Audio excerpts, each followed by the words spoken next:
Hello, this is Kevin Ann at Eagle Strong Voice. It's July 30th, 2022. I have a very historic and breaking news announcement from the International Tribunal of Crimes of Church and State. It's about the fact that today, Jorge Bergoglio, so-called Pope Francis, publicly admitted to reporters that yes, genocide had occurred in Indian residential schools in Canada, 2/3 of which are run by his Roman Catholic Church. We have a breaking news announcement about that, but I want to follow that with personal commentary. Now, on a flight back from Canada, from where he scurried out of the country to avoid protesters, Jorge Bergoglio admitted today that yes, genocide did occur in Canada. Now, his admission sparked today an immediate move by delegates at the United Nations to enforce the UN Convention on Genocide, which says when genocide is publicly admitted or proven, then the regime that did it must be prosecuted and punished. That's the wording. So there is a move now at the UN to bring those charges against Jorge Bergoglio as the chief officer of the Church of Rome. According to a legal advisor to one of the countries bringing these charges, under the terms of the convention, regimes that admit to genocide have to be prosecuted, and their assets can be seized as being the result of the avails of a crime. It doesn't make a difference if the regime is secular or religious. Their top officers must be prosecuted by the International Criminal Court and domestic courts. Well, even more cataclysmic for the Church of Rome, the financial agreement signed between Bergoglio and Chinese officials in Prince George and Prince Rupert on July 23rd is now in jeopardy, as is the Vatican Bank's underwriting of China's global economy.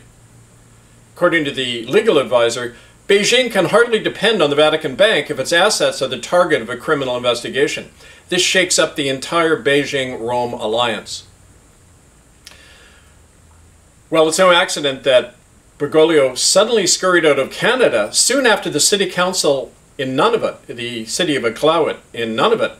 That city council passed a bylaw nullifying all tax exemptions for the Catholic Church in their community. It means they have to start paying taxes like anybody else. And as a result, Bergoglio obviously saw the writing on the wall, because the world is awakening to the monster that wraps itself in religious camouflage. Every level of government now has to do like the Iqaluit City Council and stop subsidizing the killers of children, because if they don't, they're colluding in that crime. They're accomplices in the crimes of the Vatican. Now, this confession of guilt is really a green light to everyone to start the defunding and defanging of Rome and reclaim the enormous wealth the Catholic Church has stolen from all of us over the centuries.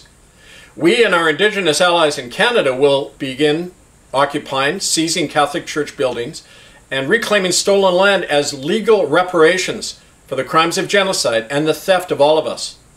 We'll also be publicly presenting a bill of over $1 billion to the Canadian government and Revenue Canada to demand back the secret and illegal transfer of Canadian taxpayers' money into Vatican Bank coffers over the past 2 years alone.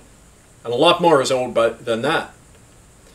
Well, since the Canadian government likely won't return this stolen money, being an accomplice in genocide themselves, we're going to take it back ourselves by legally seizing the money out of church collection plates, which we're obligated, not only allowed, but obligated to do under the UN Transnational Criminal Organization Act and by the laws of God and man. Now, on a personal note, I want to say that when Bergoglio was asked by reporters to clarify why he confessed to genocide, he said that genocide is just a technical term and it didn't even occur to him. It didn't occur to him that his own church had mass murdered countless children. Is that a technical issue? 3 children killed at the Lejac Indian Residential School, run by the Catholic Church, by Bergoglio's church, running away in the middle of winter in summer clothing to avoid murderous drug testing experiments done by the Catholic Church and their big pharma investors. Killed in the middle of winter because they ran away to get away from that. And then this picture forged and the real reason for their murder covered up. That is not a technical issue. Those are human beings, children who lived and are dead now. A crime that is continuing. This is not something that happened in the past that people can make casual reference to, like it's a poor thing that happened and now we're sorry. No, it's an ongoing crime. The Indigenous people disappearing now on the Highway of Tears, murdered by Chinese and Vatican death squads and RCMP supporters to drive them off the liquid natural gas lands that China and the Vatican are seeking. This ongoing crime of genocide, the generations of people destroyed, the standing policy in the Catholic Church called crimen solicitanus, that when children are raped and tortured and even killed in the Catholic Church, everyone is to be quiet about it or they'll be excommunicated. These ongoing crimes cannot be excused with pseudo-apologies or the right words. Jorge Bergoglio now, even under the terms of the international law that has so long served them, even under the terms of the system, he now must be arrested and prosecuted and his entire Catholic Church put on trial for crimes against humanity. Their assets, their property can be seized as legal reparations. We're obligated to do that. We're going to be training to do that over the next number of weeks. Contact us, Republic National Council at protonmail.com. We now have allies in 11 countries that will be taking these actions at Catholic churches around the world. We formalize that alliance today in a call. These actions will begin. Write to us, be involved, and most importantly, wherever you are, not only boycott the Catholic Church and stop giving money to them, not only protest them, but help us go into those churches on Sundays, seize their assets out of the collection plate. Those are the avails of criminality and ongoing genocide. They do not have the right to operate.